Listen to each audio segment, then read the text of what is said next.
Imagine the night sky over. Germany in early 1944 filled not with stars, but with the thunder of Allied bombers rising from the ground. The German 88-meter Flak batteries answered with fire and steel. It was a deadly duel of endurance, courage and survival, shaping the war's destiny. If you've ever wondered what it truly felt like during these dramatic air battles, stay with us. In this video, we'll gently guide you through the history, the machines, and the people behind the German 88-millimeter Flak batteries. Subscribe for more trusted, detailed wartime stories that respect history. By early 1944, the Second World War had reached a critical moment. The Allied bombing campaign over Germany was relentless. Day and night formations of B-17, flying fortresses and Lancaster bombers crossed into German skies, aiming to cripple factories, railroads, and morale. For those on the ground, the sound of their engines was a reminder of how close the war had come.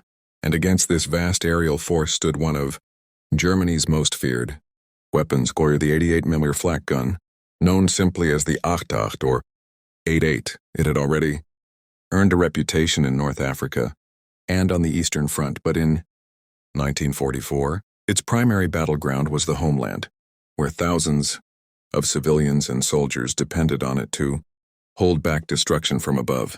The crews who operated these guns were often young, many barely in their 20s. They worked in freezing nights, their ears ringing with the crash of explosions, their nerves tested by the knowledge that each mistake could be fatal. To man a Flak battery was not just a duty, it was a daily struggle for survival. When the alarm sirens wailed, men rushed into position. Searchlights scanned the heavens, cutting bright paths across the darkness. The Flak crews loaded shells into the breech of the gun, each round weighing nearly 20 pounds. Commands were shouted. Range and altitude adjusted with precise instruments. In moments, the stillness of the countryside gave way to thunderous fire. The 88 roared, its barrel spitting flames into the night. High above, Allied crews braced themselves. At 20,000 feet, they could see the blossoms of black smoke from bursting shells. Each explosion sent deadly fragments of steel slicing through the air. For the men inside the bombers, there was no place to hide. They trusted their formation, their armor, and luck. The German gunners below knew they rarely needed a direct hit. A single piece of shrapnel through a wing, an engine, or the fuselage could turn a bomber into a falling fireball. But firing accurately was no simple task. The sky was vast and the bombers moved quickly. Success relied on teamwork. The rangefinder operators, the spotters, the searchlight crews, and the men loading and firing. Every raid became a test of endurance. The gunners fought fatigue as missions often came in waves lasting hours. Smoke, fire, and debris filled the air as bombs fell on German cities and factories. For civilians huddled in shelters, the booming of their own Flak guns offered a small comfort. At least someone was fighting back. But the reality was sobering. Even the mighty 88mm could not stop the sheer scale of Allied air power. While some bombers fell in flames, many more pressed through the wall of fire to deliver their deadly cargo. Towns were shattered, homes destroyed, and lives lost. Yet the Flak batteries kept firing night after night, sustained by a mix of duty, desperation, and the faint hope that maybe tonight, the odds would tilt in their favor. The 88 itself was a marvel of engineering.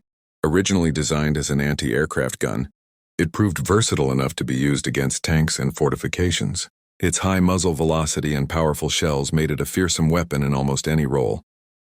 On the home front, however, its identity was tied most strongly to the defense of the skies.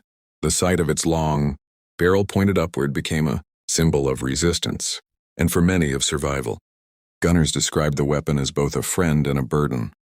Its thunder gave them confidence, but its recoil and constant demand for shells pushed their bodies to exhaustion. They worked in mud, snow, and rubble, often with little rest. Food was scarce and morale suffered under the unending raids, yet they knew that without their fire, the destruction from above would be even greater. Consider one night in early 1944, when a wave of American bombers approached a German industrial city. Sirens wailed across rooftops. Families rushed to shelters, and on the edge of town, Flak batteries came alive. Searchlights caught the silver glint of bombers, and within seconds the sky erupted in bursts of orange and black. The gunners fired rhythmically, shells exploding at carefully calculated altitudes. Bombers lurched as shrapnel tore through them. One caught fire, spiraling down, its crew parachuting into the darkness. Another limped away, trailing smoke. while the rest pressed on, determined to reach their target. Below, the gunners worked with grim focus, aware that for every bomber they hit, dozens more were still overhead. When the raid finally passed, the silence felt heavy. Fires burned in the city. The gunners, exhausted, wiped grime from their faces. Some had lost friends in direct hits from returning bombs, yet they prepared for the next raid, knowing it was only a matter of time. For the people of Germany, the flak batteries represented both protection and sacrifice. Young men were pulled from schools, farms, and apprenticeships to serve on the guns. Women, too, often supported the effort, working in command posts or maintaining equipment. It was a national struggle to defend the homeland, but the psychological toll was immense. Every raid meant more destruction, more funerals, more uncertainty about whether the war could truly be won. The 80 LME gun was powerful, but it could not alter the course of the bombing campaign. Instead, it became a weapon of delay, buying precious time for civilians and factories at great human cost. As the war drew on, the raids intensified. Crews grew weary, but they also grew skilled. Veterans trained newcomers, passing down hard-earned lessons. Accuracy improved. Coordination between batteries became tighter. Some raids ended with shocking losses for the Allies, with burning bombers falling like meteors through the night sky. Still, the strategic weight of the Allied campaign was too much. The factories were bombed, the rail lines cut, and cities reduced to rubble. And so the story of the 88 mm Flak in early 1944 is one of both power and limitation. It was a weapon that could strike fear into the hearts of bomber crews, yet it could not prevent the inevitable. Its thunder shook the earth, but the war in the skies was decided not by a single gun, but by relentless numbers, industrial strength, and the unyielding push of history. When we look back today, we see more than just a weapon. We see the young men who stood beside it, night after night, braving cold fire and death. We see the civilians who prayed for its success, hoping to be spared another night of terror.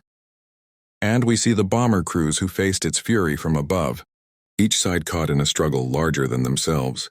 The 80 mm flak gun remains a symbol of that chapter, a reminder of courage, suffering, and the human cost of total war. So as we reflect on those nights in early 1944, let us remember the echoes of those battles, the roar of the guns, the hum of engines, the flashes in the sky, and the silence that followed, carrying with it the weight of countless lives changed forever.